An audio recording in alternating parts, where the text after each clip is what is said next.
Greetings, Broken Arrow. Welcome to this edition of Broken Arrow in Motion, Take 5. I'm City Manager Michael Spurgeon, and thanks for joining us. With me today is the Director of Engineering and Construction, Alex Mills. Alex, how you doing? Wonderful, sir. I'm glad to have you here today. We're going to be talking about something that I believe is near and dear to everyone's heart, and that is road projects. So I'm ready to get that conversation going. We're very excited. We have a lot on the table to build for the citizens, and we're very happy to move forward. You know, last August, the voters approved in our Build a Better Broken Arrow package, 6 propositions. Number 1 package had well over $100 million worth of street and road improvements, so we're very excited. So you're pretty busy right now. Absolutely. Our team is blowing and going. We're really trying to get these things off the table and get them into construction. So, okay, well, let's talk about, just generally speaking, real quick, what it takes to actually start a road project, to actually, when we cut the ribbon, to be able to drive on it. We call that the project life cycle. Could you just take a brief moment and explain the various phases within that project life cycle? I'd be happy to. It does cause a lot of confusion with folks because I don't think they realize how much work goes in the forefront of actually turning dirt. So at the first, we'll get a survey of the area, define the project parameters, obviously, but then get a survey of the area. We'll do geotechnical, we'll do environmental work in some cases. We'll then work on the actual construction plans, both the roadway construction and the utility relocations that need to go with it. Then we will get out and start acquiring right-of-way. That can be a very lengthy process and somewhat challenging time-wise at times. And then we'll move the utilities out of the way. That would include natural gas and telephone and your telecommunications providers. And once they all get out of the way, then we can actually start building the roadway. And so that whole process can take up to 3 years. I've always used as a rule of thumb 3 years for completion of a project. I've had a couple people ask me about utility relocations. When talk about ONG, PSO, and the other telecommunications, who pays for typically the relocation of those utilities? Typically we do. Now if they are in a dedicated easement or in a dedicated easement, then we'll pay to relocate that. And if they're not, they'll move the utilities themselves. They'll pay for it. Whenever we put together a package and the cost for a project, we have many things we have to take into consideration, from the engineer to prepare the plans, any right-of-way we have to acquire, relocation of utilities, then there's the actual cost of actually building the road. That is correct, and they can be substantial. Sometimes we already have a lot of right-of-way acquired, and sometimes we are back to what was statutory right-of-way when the state was formed, and we have a lot of money involved with right-of-way acquisition for certain projects. So, all right, well, let's talk about 4 projects right now that have either been awarded and or will be awarded very soon. So let's go first and foremost to 9th Street or Lynn Lane. How's that coming along? It's finally starting to move really well. I mean, there was a lot of utility relocations that needed to take place on that one. The right-of-way was quite a bugaboo on that one, but and the weather has not been cooperating with us. Just when we start getting our feet under you, it starts to rain on us again. So, but we're really starting to make progress. I would anticipate us having the roadway open for use somewhere in the July timeframe, maybe early August, and then having it completed, a lot of the ancillary work completed just before school starts.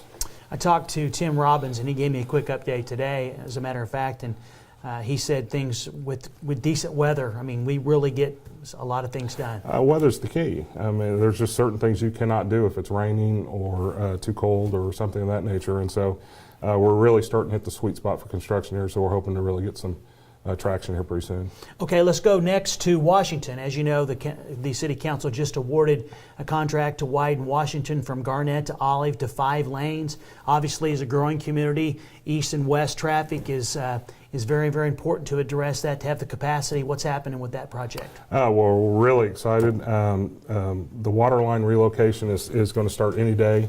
And we have a large city water line that needs to be relocated, and we're upgrading it at the same time. That should be done by mid-May. ONG is going to start concurrently. They're going to start at one end of the project and start their relocations. As soon as they're out of the way, PSO is going to come in. And I would anticipate us actually starting the actual road widening on the south part of Washington, probably in the June timeframe. And as soon as we're done with the south, then the utilities will be out of the way on the north. We also have a 10-foot trail going along there. So by the time we get this all done, it should be near the end of the year. Sounds really good. Let's talk about staying east and west. 111th, also known as Florence.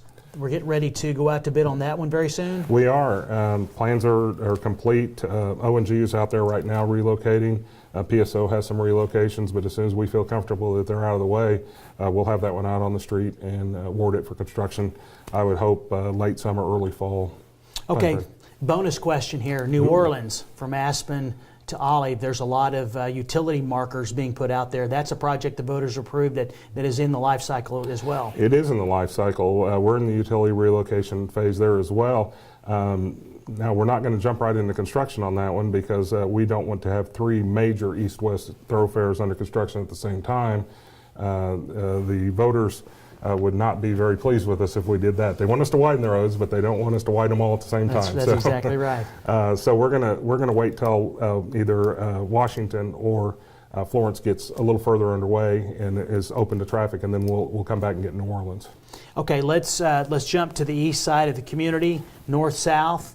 Kenosha to Houston, County Line Road with the widening and the bridge replacement? Now that's a huge project. As anyone who's driven over that bridge knows, it needs to be replaced. It's over Highway 51. The design is complete. Right-of-way is right on the verge of, we've got one property in condemnation. O&G will start relocation there probably in April. And then it just depends on how quick PSO can get out there. That one has federal funding involved, so ODOT will do the letting on that project. We're hoping for this fall, but it wouldn't surprise me if it drug into this early part of the spring before we get it out on the street for bid.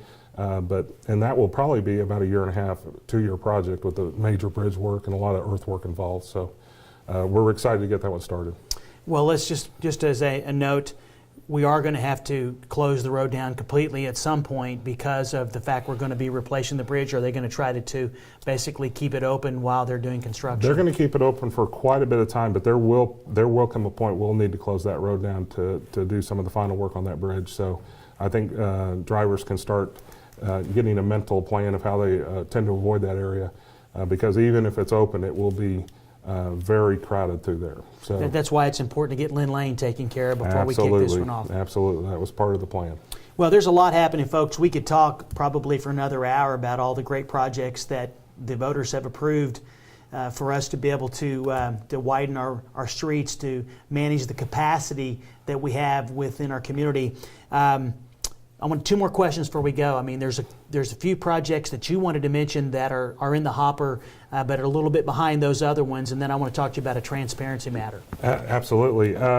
We have the design complete on the Washington and Aspen intersection. As anyone who lives in Broken Arrow knows, that's probably our roughest intersection, and so we're excited to get that one out and on the street.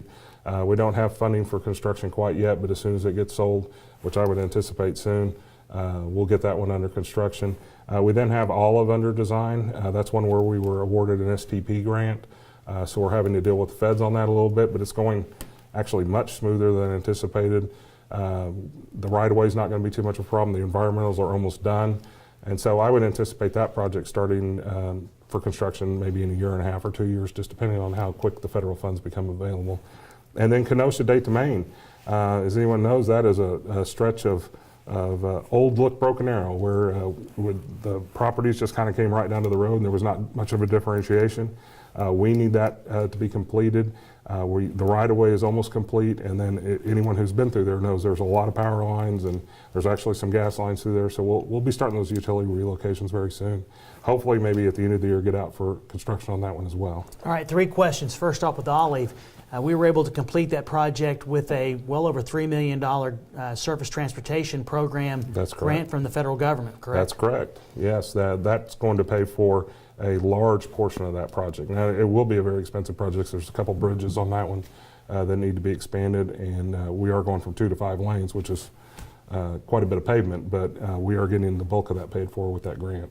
Yes, I just want to send a shout out to Rich Briere at INCOG and his team. They actually were very helpful in bringing back those federal dollars to our community. So just want to say thank you to them, and also for our legislators at the state level and federal level to help us bring back those dollars to our community. And also the Kenosha Des to Maine. That's right now, that's 4 lanes, but we're widening it to be able to have a turn lane in the middle to basically match up with the road a little further to the east. That's correct, and we're also going to be putting nice sidewalks through there. You'll have some nice transition between the businesses and the roadways, so for safety. So it's just going to dress up that area, make it safer and much smoother to navigate, because right now without turn lanes it can really bog down. Absolutely. Well, let's finish up real quick talking about transparency and something that's very, very, very important to all of us, and you've shepherded this to this point, and that is the new website that we're going to show to the City Council tomorrow night at the March 19th meeting, and then probably the next 30 days we're going to make it available to the community. So let's talk about that. Yeah, very excited about that. It is a GIS-based website. It has tabs for each one of our major sections of work. Transportation, with this would be included, neighborhood improvements where we're doing mill and overlays and concrete repairs, parks projects, public safety projects, public buildings, our water and sewer projects, all will be shown and displayed there. The type of updates we're giving you today, you'd be able to click on there and see when we're planning to go to construction, where we are in the process in the life cycle. So it's a way for us to be accountable to the voters. It's a way for us to be completely transparent in what we're doing and give everyone a quick and easy place to go for an update on a project if they want it. Sounds very exciting, especially with a community like Broken Arrow that's very capital improvement laden driven. We've got so much work going on, whether it's streets, roads, water, sewer. There's so much happening. We're going to have Kenny Schwab come on very soon, Assistant City Manager of Operations, to talk about some utility work that's being done. Alex, that's about all the time we have for this segment. Anything you want to finish up with? No, just thank you very much for your leadership, and excited to do what we can for the voters. Well, it's time to go because he's got to get back to work. As you can see, he's got a lot to do. So, Alex, thank you very much for joining us. Folks, thanks you too for joining us for this edition of Broken Arrow in Motion Take 5. Until then, take care, and I hope to get to see you around town.